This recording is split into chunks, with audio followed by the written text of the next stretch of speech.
1월 28일 금요일 온라인 연합구역 예배를 시작합니다. 다 같이 사도신경으로 신앙 고백합니다. 나는 전능하신 아버지 하나님, 천지의 창조주를 믿습니다. 나는 그의 유일하신 아들 우리 주 예수 그리스도를 믿습니다.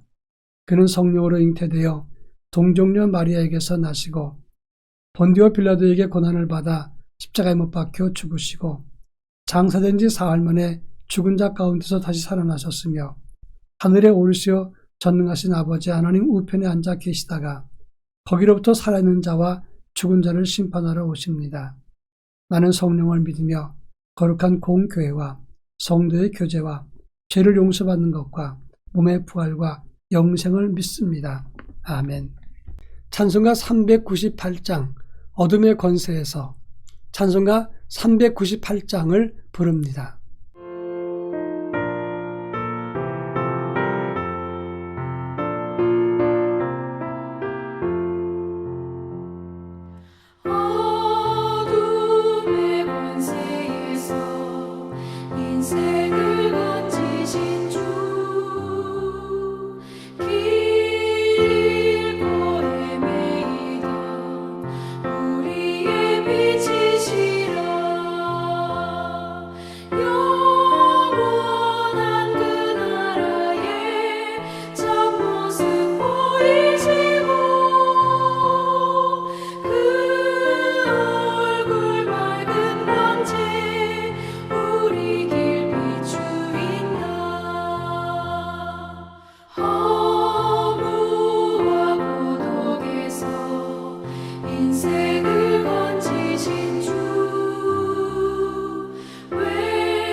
이 시간 우리에게 주시는 하나님 말씀은 디모데후서 4장 9절로 17절입니다.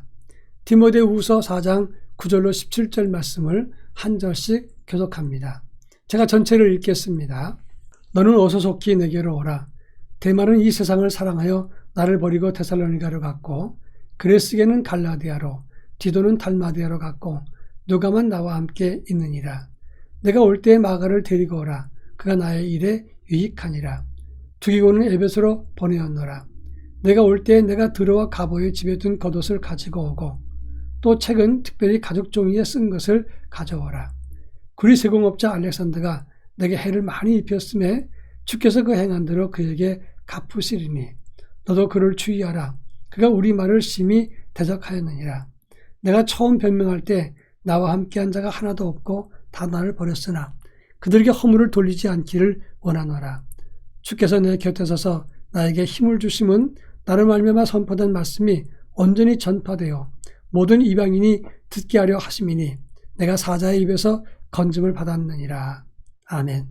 많은 사람들은 세상의 재물이나 권력을 많이 가지면 성공한 인생으로 평가를 합니다. 그래서 많은 사람들이 수단과 방법을 가리지 않고 재물과 권력을 얻기 위해서 애를 쓰고 성공하려고 합니다. 그러나 옛날에 세제비하라고 했습니다. 이 세상의 재물은 비하, 내 것이 아닙니다. 우리는 이 세상의 권력과 재물로 인해서 성공이 평가되지 않는다는 사실을 기억해야 될 것입니다. 오늘 우리가 읽은 본문의 말씀은 위대한 선지자여 사도였던 바울의 일생 끝자락에서 믿음의 아들 디모데에게 부탁하는 장면을 본문에 다루고 있습니다.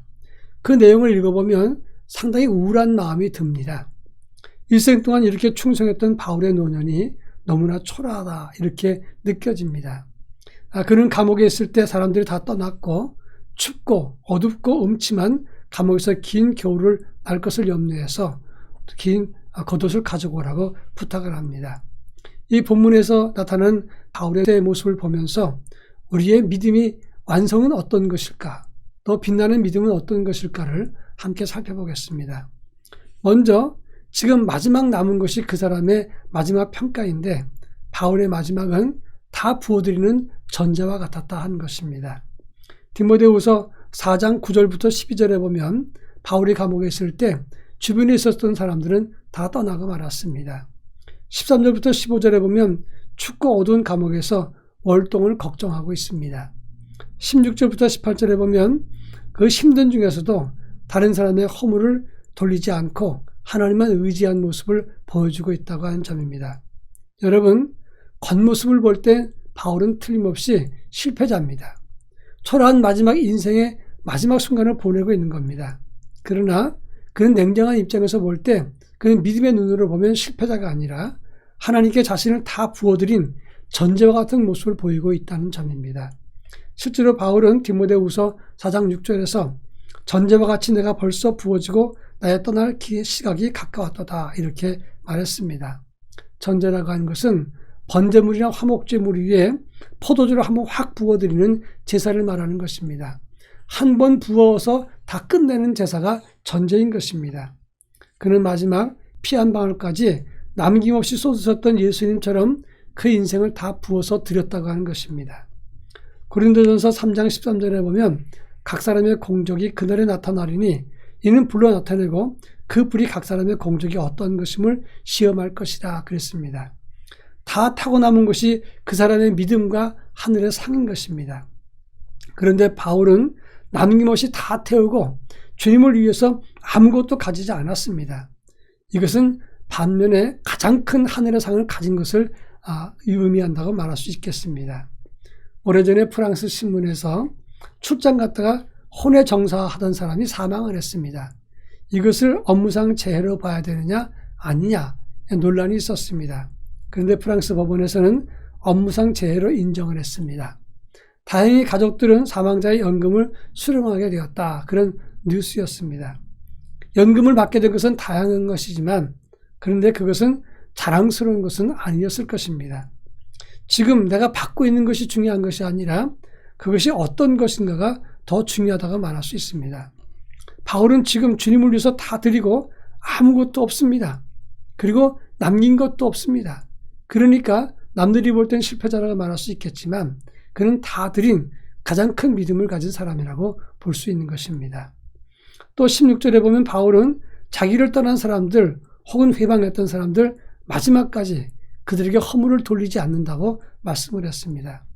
바울이 감옥에서 돌이켜볼 때 어떤 사람은 바울이 법정에 있을 때 돕지 않고 거짓 증언을 했던 사람이 있었습니다. 그가 바로 구리세공업자 알렉산더였던 것입니다. 어떤 제자는 세상을 사랑해서 믿음의 길을 버렸습니다. 그것이 데마의 모습이었습니다.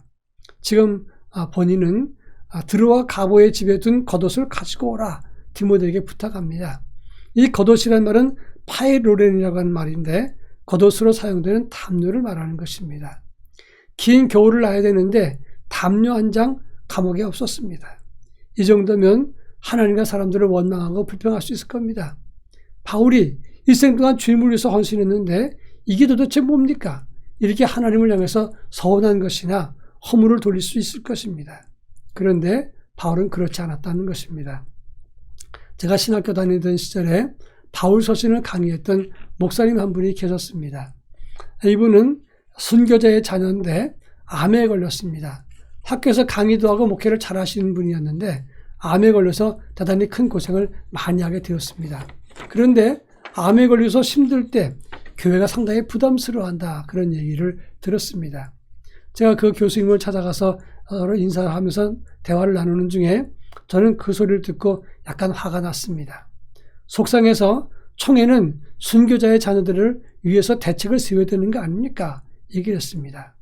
그런데 그 목사님이 하시는 말씀이 나는 순교자의 자녀로 대를 이어서 목사가 되었고 유학까지 갔다 와서 신학교에서 강의하고 목회하면 됐지 내가 뭐가 더 필요한가 이렇게 이야기했습니다. 이것이 정말 산 믿음이라고 말할 수 있습니다. 마지막까지 원망과 불평과 남의 탓을 하거나 허물을 돌리지 않고 하나님 앞에서 바른 믿음을 갖는 것, 그리고 하나님의 은혜를 감사하면서 마지막까지 부어드리는 것, 이것이 바울의 빛나는 모습이었고 우리가 가져야 될 아름다운 모습인 것입니다.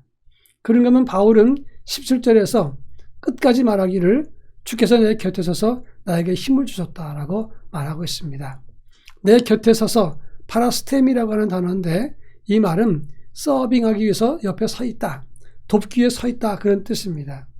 그는 마지막 순간까지 고난과 역경 속에 있었지만 그러나 그는 끝까지 내 곁에 서신 주님을 바라보았다라고 고백을 한 것입니다. 전에 18년 동안 북한을 150차례 방문했고 북한 구호 활동으로 애썼던 임현수 목사님에 대한 이야기가 있었습니다.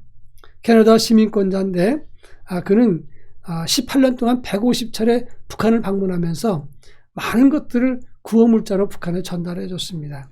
그런데 최고 전원을 모독했다는 죄를 뒤집어 씌워서 사형 선고를 내렸고 949일 동안 독방에 있었습니다. 캐나다에서 외교를 통해서 석방하게 되었는데 그가 석방되었을 때 캐나다 총리 전용기 2대를 보내서 국가안보보좌관을 통해서 그를 데리고 왔다고 하는 겁니다. 그 다음에 그는 임현수 목사님이 책을 썼는데 내가 누구를 두려워하리요 이런 책을 썼습니다. 그렇게 퍼주고 애썼으면 북한 사람들 그렇게 하면 안 되는 겁니다. 그런데 그 책에 보면 공산당의 허구와 속임수를 잘 설명하고 있습니다. 사람들이 물었습니다. 어떻게 그 949일 동안 독방에 있으면서 견뎌냈습니까? 그럴 때 그가 한 유명한 말이 있습니다. 내게는 주님밖에 없었습니다. 150차례 방문 활동을 하고 구호 활동을 했지만 간첩죄와 최고 존엄 모독죄로 사형에 처해지게 되었습니다. 근데 그는 원망과 불평과 배신감에 떨지 않고 주님만 바라보았다라고 고백을 했다는 점입니다. 우리도 끝까지 남아있는 것이 우리의 믿음이 되는 것입니다. 세상 것들을 붙잡고 이것이 내 믿음이라 말하지 마십시오. 하나님 앞에 인정받는 믿음이 될 때 참된 믿음이 된다는 것을 기억해야 합니다. 제가 어릴 때 수정이 박혀있는 돌을 주웠습니다. 너무너무 신기했습니다. 시꺼먼 돌덩어리에 그 안에 빛나는 수정이 있었습니다. 저는 신기한 보물이라고 자랑했습니다. 근데 어느 날 전문가가 이걸 쓱 보더니 요 보이는 부분 약간면에 수정만 있을 뿐 남은 돌은 그냥 돌이라 이렇게 얘기를 했습니다. 저는 상당히 서운한 마음으로 실망을 했습니다. 이 돌 큰 돌이 다 수정이라면 꽤 값나가는 보물이겠다 이렇게 생각했는데 보이는 부분만 수정이 있고 나머지 부분은 그냥 돌이라고 하는 것입니다. 그렇습니다. 보이는 것이 전부가 아닌 것입니다. 속에 있는 것까지 다 진짜 믿음으로 채워져야 그래야 그것이 진짜 인정받는 믿음이 된다는 사실을 알아야 합니다. 지금처럼 어려울 때 명절을 맞이하고 또 교회에 새로운 변화가 생길 때 믿음을 지키는 사람이 중요합니다. 자리를 지키는 사람이 필요합니다. 기도하는 사람이 있어야 합니다. 우리 모두가 하나님이 인정하는 믿음을 가지고 하나님을 기쁘시게 하는 바울과 같은 믿음의 계승자가 될 수 있기를 주의 이름으로 부탁합니다. 다 같이 기도하겠습니다. 사랑 많으신 하나님 아버지, 오늘 온라인 연합구역 예배를 드리면서 한 달 동안 방학을 합니다. 지금 저희가 처한 환경은 대단히 어렵습니다. 코로나가 너무나 확산이 많이 되었고 또 명절을 맞이하면서 한 달 동안 방학을 합니다. 교회에는 큰 변화가 생깁니다. 이와 같은 어려운 때에 저희 모두가 믿음을 지키고 또 자리를 지키고 기도하는 영성을 가질 수 있도록 은혜를 덧입혀 주시고 보이는 것이 전부가 아닌 끝까지 자기 자리를 지킴으로써 하나님께 영광을 돌리는 끝까지 믿음으로 완성된 바울과 같은 믿음을 가질 수 있도록 은혜를 더하여 주옵소서. 예수님의 이름으로 간절히 기도합니다. 아멘.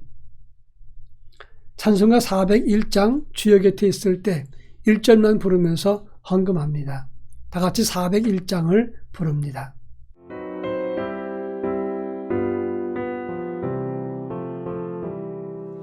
주의 곁에 있을 때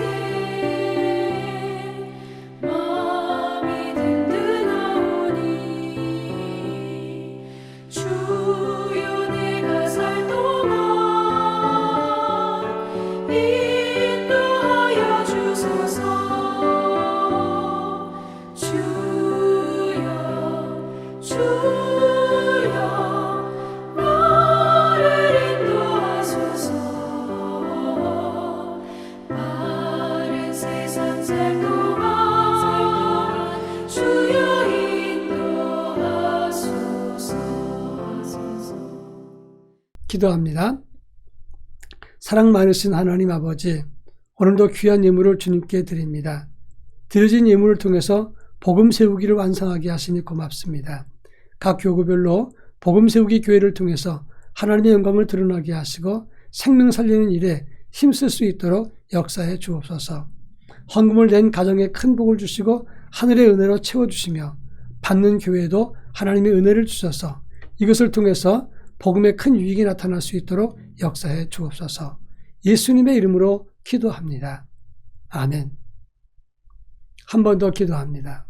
이제는 우리 주 예수 그리스도의 은혜와 하나님의 극진하신 사랑하심과 성령님의 감화감동 교통하심이 오직 참된 믿음을 가지고 하나님께 영광 돌리며 끝까지 마지막 순간까지 빛나는 모든 모습을 보이기 원하는 성도들, 저들 가정과 삶 속에, 그리고 우리 교회와 우리 구역들, 교구들, 그리고 우리의 조국 대한민국 위에 이제로부터 영원토록 함께 하옵시기를 간절히 축원하옵나이다. 아멘.